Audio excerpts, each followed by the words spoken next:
Hi, Jeff. It's nice to see you again. Hi, Um, Monica. Good to see you. Thanks. I'm really glad that you were willing to record today because after the last time I spoke to you, I had so many follow-up questions. So, if you don't mind, would you like to tell us about your organization and why you set it up? Sure, absolutely. My name is Jeff Hoffman, and I started an organization called Visible Man. The name comes from a time in my life when I felt invisible, Mm. and it came from a part of my life that I'm thankfully in a better place now. But at the time, when I was probably in my late 30s, in the process of going through a divorce, I realized that my wife at the time had a very good support network, but it was not uncommon for me to have guy friends that I had known for many years that were also going through similar things, but none of us talked to each other. And I thought it would be very helpful for there to be a place where guys can somehow connect in a way that is safe and accessible and can lead them to other resources if necessary. So Visible Man was the birth of that. And we've been around for about 5 years now. And our meeting places online. When I first started Visible Man, it was getting off the ground, and then the pandemic hit. And we originally started to meet in person, so like in-person men support groups. And we then everybody had to go online, and so we created a Discord server. And if you're not familiar with Discord, it's basically like an online platform that is free. It's very configurable, but you can message with text, voice, or video. And the way we've configured it is there's different rooms that you can enter. There's different discussions that you can have. Men and women, everybody's welcome to join the discussion. And there are places where only men are allowed into the discussion, but there's also a wider place where anybody's invited so that we can get a much broader perspective. But our mission is to reduce male suicide through connection with other men, education, and through making resources accessible. Um, and one of the goals of Visible Man is to fill that gap between no support, like the situation I mentioned before, where it's just a guy alone with his thoughts. And then the other end of the spectrum is maybe you're under a full medical, you have a great professional team, you have a psychiatrist, a therapist, primary care, but there's a big gap in the middle. So one of the things that we have chosen to do is make Visible Man a nonprofit that is free. So you can join the discussion or any of the meetings, and there's no cost. And we intend for that to make it more widely accessible for people who don't maybe have coverage for therapy, if they have medical coverage, or they're not comfortable with it. And the idea is that it's free peer support, but with a channel towards more capable resources, such as yourself, like a medical or a mental health professional.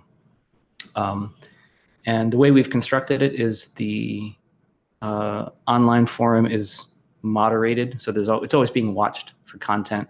And fortunately and unfortunately, we invite some unsavory characters that need to be monitored or even removed. I say fortunately too, because those guys that join the chat that are kind of on the edge are often the guys that we are encouraging to come into a more healthy mindset about mental health. Um, so the origin of it, like I said before, was when I was going through my divorce. There was some family estrangement. I was estranged from my family, and then there was a case of sexual abuse that was exposed in the family. All of this converged at the same time. And I frankly was suicidal at the time. I'm not anymore. I have bad days and I go through seasons that aren't great, but I'm in a much better place. And so I'm happy that Visible Man exists now to try to connect men who could use some more help. Yeah, I think what you're doing is amazing. Like we were speaking about before, the men have a hard time coming forward, and they have a hard time understanding what they're feeling and being able to express it. So last time we spoke, you talked a lot about how it's really hard for men to cry. And I was saying how sometimes in couples counseling, a woman will be really like, I just want to know how you're feeling. And he's frozen. He's trying to find the words and it's not there. So I'm a woman, obviously. So from a male perspective, can you explain a little bit more what that feels like to be in a relationship and express your feelings and all of that? Yeah. So I didn't. So I started to go to therapy in my late 30s, and it was started from the divorce. It was during the separation, and I went to fix the relationship, which is in retrospect the wrong motivation. Um, we would go to couples therapy, and it was like pulling teeth to try to get us. It just didn't work. We're both happily divorced now, and we're happy with our decision. But um, I remember being asked the same question that you raised the last time we talked about, like, how do you feel? What does your body feel like? It was completely mysterious to me. Like, I don't know. I'm happy. Like, yeah, but build on that. Go. What is you excited? Is your heart racing? Does your skin feel like it's prickly, or do you feel irritable? These are all vocabulary that I had no idea about before I started therapy. And to put yourself, if you're in a relationship with a man and there's a tendency for men to internalize a lot of things. If we feel any extreme, it's almost like the pathways weren't built for us to communicate or verbalize or externalize what we're feeling. So I can remember feeling aggression. I felt my kids. Now we talk about times when I would get very frustrated. I'd be very stoic, and I thought it was such a great quality to have, to be able to internalize all this like a steel trap. Nothing gets out. I'm like, that's what it means to be a man. Like this, I'm doing this right. The problem is I would explode. I would, I would build up, and then of course it would be right before school started or like right at dinner time. I would scream to the point that it would scare everybody. It would scare even me. And it was just like an unleashing. So it was almost like a binary on-off switch where I would not be in touch with what was building up to the feelings. And then by the time it got to be too big, it was a blast. And I think in guys, it can look like uh, you might want to be physically violent. There's a physical surge that you might feel from the testosterone. Um, there's competitiveness. There's a lashing out that happens. And something I've learned along the way is to be able to be in touch with what it feels like to approach that.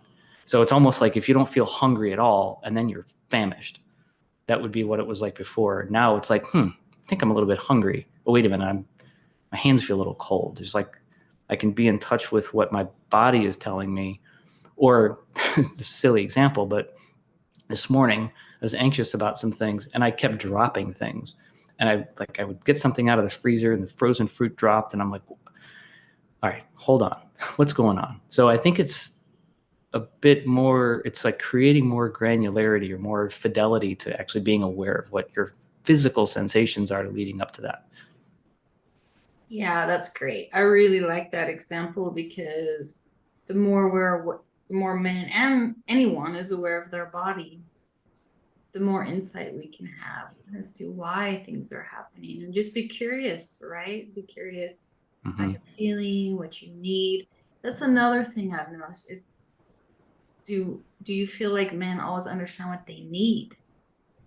You know, That's a great question. Do men understand what they need? I think we struggle a lot with that. Um, the forum that I mentioned earlier, the Visible Man, has the question yesterday. We have a question of the day, and yesterday's was, "What do you need more of in your life?" And I answered in a way that kind of surprised me. I don't think I would have said this a few years ago. It was intimacy or closeness. It feels good to be hugged, or any other form of intimacy. But I don't think I would have identified that as a need to feel safe with somebody a decade ago. Because I think as men, and I can't speak for all men, but there's a tendency to feel like you need to be the provider. And if something goes wrong, you have to fix it. You're here to help. And as good parents and partners, I think that's what we do, is we want to help the people that we love. But there does seem to be a strong tendency for men to just subjugate their needs way to the back, if I'm using that word, subjugate properly, where we're last in line. And I remember when I first started going to therapy, after an hour, if I was lucky, by the end, I would be on the list. Like, oh, my first daughter said this, and she's going through this, and work is that, and my wife said this. And my therapist would ask me, like, what about you? Like, that doesn't matter. That I'm here to help them. And it has taken me a long time to not just recognize my needs and identify them, but to state them, because that means setting boundaries, which is a whole other topic. But yeah, I agree. I think that men struggle to identify and articulate and communicate their needs. Yeah, that's really interesting and helpful for so many people. So you mentioned earlier when we first began speaking about feeling suicidal. Do you think that, how would you say the statistics look as far as male suicide or male suicidal ideation? Well, the CDC reports that men die by suicide roughly 4 times more often than women. And that is a stark fact that just makes my heart sink every time I think about it. Anybody, any family, any person who's affected by suicidal ideation, self-harm is terrible. Statistically, men die by suicide more often, and women attempt more. And feel free to correct me if I'm wrong. But from a statistic standpoint, it happens a lot more than we realize. And when men attempt, they most often use fatal means more often. So firearms or suffocation or things like that. Whereas women more often statistically tend to use things like medication, things that may not have the same fatality statistic. So if a man is going to attempt, he is much more likely to complete. And it's a silent epidemic, frankly, because I can't tell you how many guys I've had conversations with where we kind of give each other a knowing nod, and it's almost this dark knowing familiarity with that feeling that, yeah, that's where you could turn, and we can't.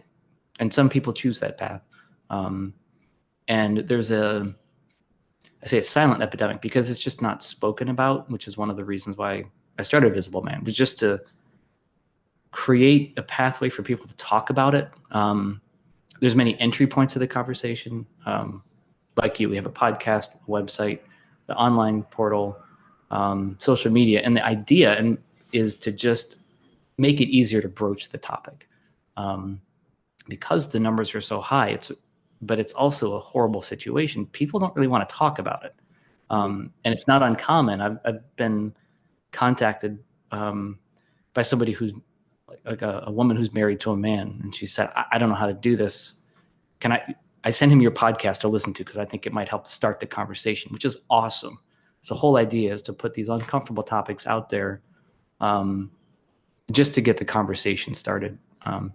And I should add that, part of our mission is to connect men, because we have such a shared experience. And the stuff that we talk about on the server, if you're not in there, I think there's a perception that it can be locker room talk, and it's nothing like that at all. It's extremely respectful. We care about each other. There's anybody over 18 is welcome.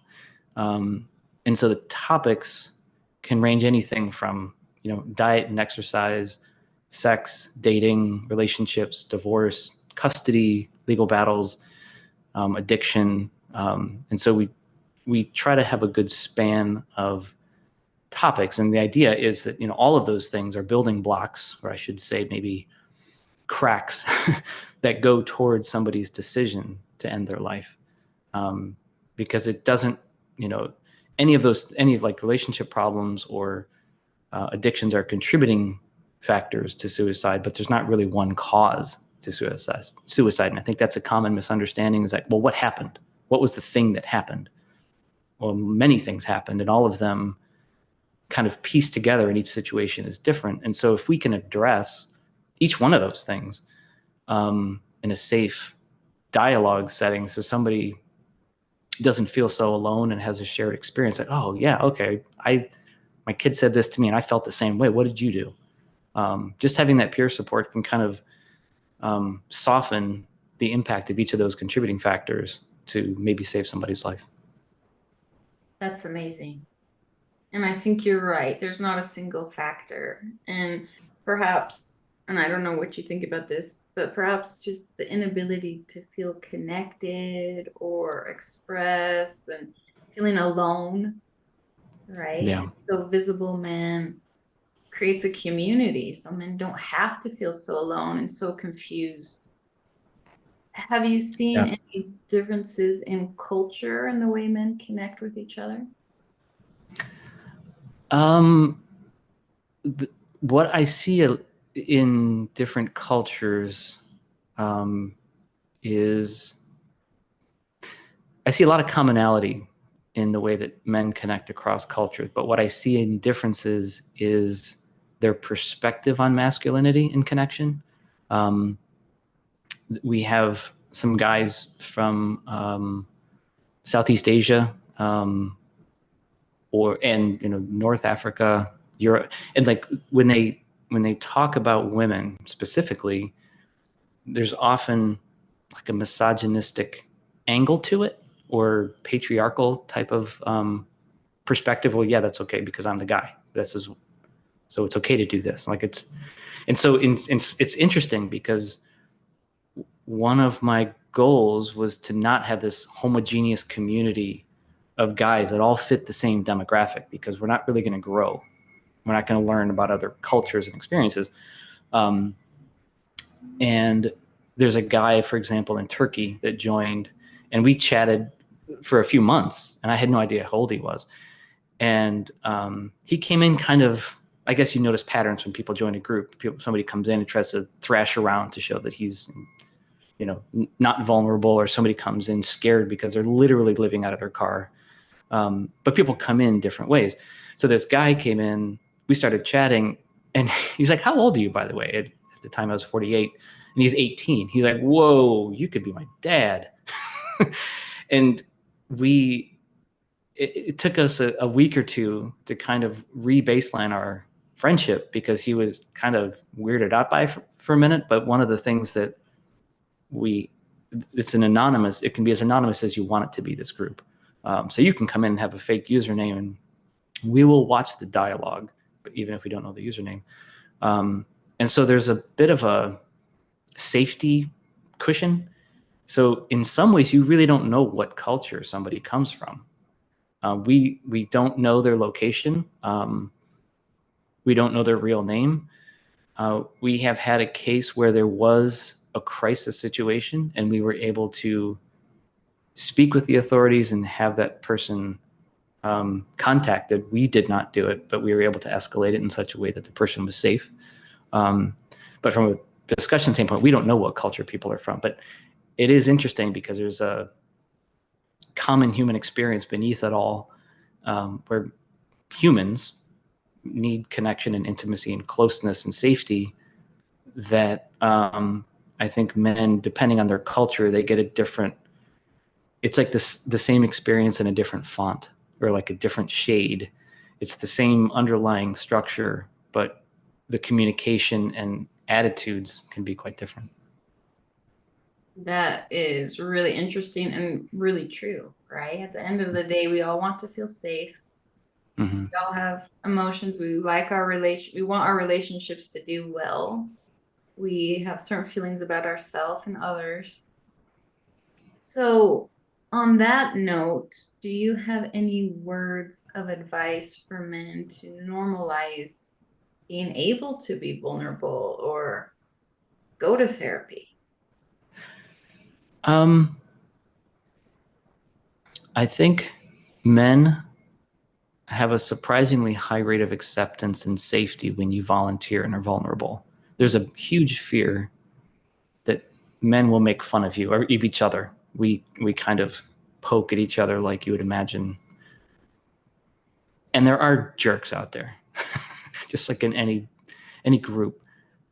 But if you were to go to a guy, I've had a very high success rate if I look at it from a data perspective of the men that I've chosen to be open with and vulnerable. I have to kind of steel myself and be, but if you were to turn to somebody, they will usually help you. They'll usually just listen because men are really good at helping each other. Mm. Um, I think um, finding a person and choosing to be open with them, even just to have a shared experience. One of the guys, not one of the guys, one of the ways that guys connect isn't through face to face. You know, we're gonna have a cup of coffee and make eye contact and let's talk about our feelings.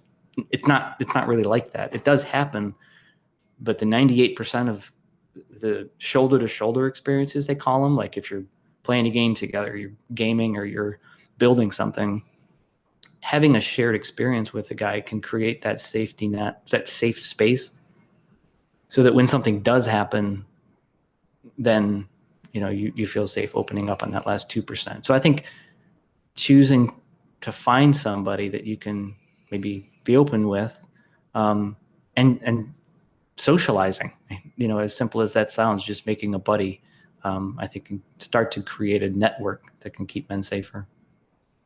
That is really interesting, especially when you say the eye to eye contact, right? And why do It you think almost never happens. do you think it's too confrontational to have these kind of conversations eye to eye or um, it's very forward and intimate, okay. Okay. um, and it is, not sexually intimate or anything like that, but it's just very, very vulnerable and open to be with somebody. And I've had those conversations and I cherish them. But they're usually the result of a lot of, I mean, men are very, we size each other up all the time. If you have a room full of guys, there's jockeying and there's figuring things out. In some ways, it's quite simple and it's awesome in that way because there's not, we will expose what's going on. Um, but in those interactions, there's an awful lot of like piecing together who can I trust. Um, and so if you were to walk into a room with strangers and have an eye to eye conversation, I think anybody would really struggle with that level of closeness. Because it is, um, it could be seen as confrontational, or like forcing closeness or vulnerability or intimacy onto somebody that might not want it. Um, so there's a lot of sizing up, I think, that leads up to those moments. Yeah, that's really interesting because women, I think, well, we use more words, right? We're more verbal. And when we converse with each other, we tend to look each other in the eye. So this is Mm-hmm. really insightful, actually. And I think a lot of people are going to benefit just from this interview, listening, just to have a I better hope so. understanding of each other so that we can There's, create a safe space for everyone. yeah. I think of men are just humans, but we are often like scared puppies.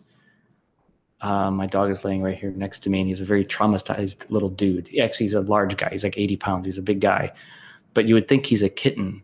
Mhm. And and I think men are often like that. We can put on this, strong front, um, but at the end of it, we want that type of closeness that you just described that you can have with women.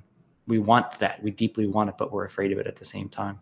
So Mhm. just like you have to gently approach a scared animal, not that men are necessarily scared animals, but there's an element of fear of being hurt that I think we all carry with us. That women, I think, are able to um, enter that space a little more easily than other men. Yeah, that's really interesting. And I think a lot of women are going to really enjoy this interview so they can understand a little better why why men aren't just talking about their feelings, why it's hard to express, and why sometimes men yell, right? Because when a man yells for a woman, it's like, whoa, this is really scary and intimidating.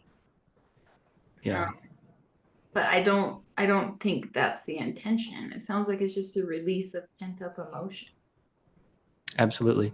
Yeah, that's a good description of it. Okay. Well, Jeff, this has been great, but would you mind telling people how they can find you, look you up? Sure thing. If you go to visibleman.org, that's our website, and you can find all of our old podcasts. You can find an entry point to the Discord server. If you click the button, you'll be right in the public area where we welcome you. So yeah, visibleman.org is where you can find us. Thanks, Jeff. This has been great. I really appreciate your time.